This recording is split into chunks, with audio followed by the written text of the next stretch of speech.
एक बार की बात है, एक विशाल और समृद्ध राज्य था जिसका शासन महाराजा वीरेंद्र और महारानी वैशाली करते थे। महाराजा वीरेंद्र एक साहसी और न्यायप्रिय राजा थे, परंतु महल में ही एक विश्वासघाती मौजूद थी, रानी कलावती। रानी कलावती दिखने में सुंदर थी, पर उसके भीतर अंधेरे और जादू टोने की भयानक शक्तियां थी। उसकी एकमात्र लालसा थी राज्य की पूरी शक्ति, और इसके लिए वह किसी भी हद तक जा सकती थी। एक अंधेरी और तूफानी रात को कलावती ने अपना सबसे खतरनाक जादू चलाने की योजना बनाई। उसने राजा को अपने निजी कक्ष में रात्रि भोज के लिए बुलाया। कमरे के चारों ओर अजीब गरीब मंत्रों की आवाज आ रही थी और चंदन की धूप जल रही थी, और एक गहरी खामोशी पूरे वातावरण में पसरी हुई थी। राजा को इसका आभास नहीं था कि इस शांति के पीछे मौत छिपी हुई है। भोजन में कलावती ने एक जादुई विष मिलाया जिसे अमावस का विष कहा जाता था।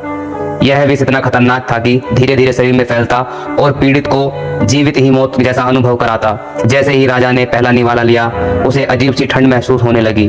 उसकी नजरों के सामने धुंध छा गई, उसकी यादाश्त धुंधली होने लगी। जैसे जैसे रात बीतने लगी, राजा की हालत और खराब होती गई। उसकी आंखों के सामने परछाइयों के रूप में डरावनी आकृतियां दिखने लगी। राजा को लगा कि अजीब अजीब प्राचीन प्रेतात्माएं उसकी ओर बढ़ रही हैं। उसके कानों में फुसफुसाहट गूंज रही थी, मानो कोई कह रहा हो, अब तुम्हारी अंतिम रात है राजा वीरेंद्र।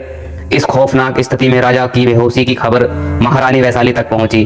उसने तुरंत स्थिति को भांपा और समझ गई यह कोई साधारण बीमारी नहीं बल्कि काला जादू है। वैशाली एक वीर और आध्यात्मिक महिला थी।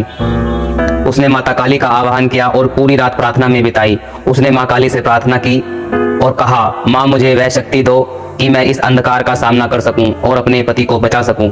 माँ काली उसकी भक्ति से प्रसन्न होकर प्रकट हुई और वैशाली को अद्वितीय शक्ति प्रदान की। माँ ने कहा, इस रात्रि को भेदना आसान नहीं होगा, परंतु तुझे यह शक्ति देती हूँ कि तेरे भीतर का हर भय समाप्त हो जाए।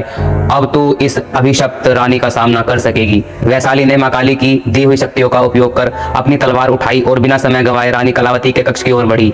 महल का वह भाग अजीब सी खामोशी में डूबा हुआ था। जैसे ही वह कलावती के कक्ष के करीब पहुंची, दरवाजे पर अजीब से काले निशान थे और भीतर से किसी अज्ञात शक्ति की गूंज सुनाई दे रही थी। अंदर जाकर उसने देखा कि कलावती अपने विकृत हंसी के साथ किसी अंधेरे जादू में मग्न थी। उसकी आंखें आग जैसी चमक रही थी और उसके चारों ओर काले साए घूम रहे थे। वैशाली ने मां काली की दी हुई तलवार से हमला किया, पर कलावती ने भी अपने काले जादू से प्रतिकार किया। इस दौरान कलावती ने अपने असली रूप का खुलासा किया।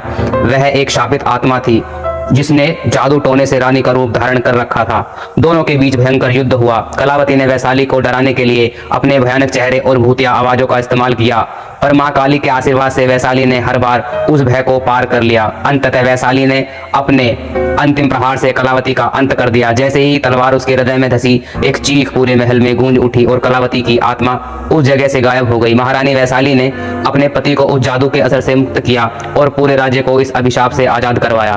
तब से लोग वैशाली को देवी के रूप में पूजने लगे और उस रात को हमेशा राते शाप मोचन के रूप में याद किया जाने लगा, जब एक सच्ची रानी ने अंधकार और भय पर विजय पाई थी।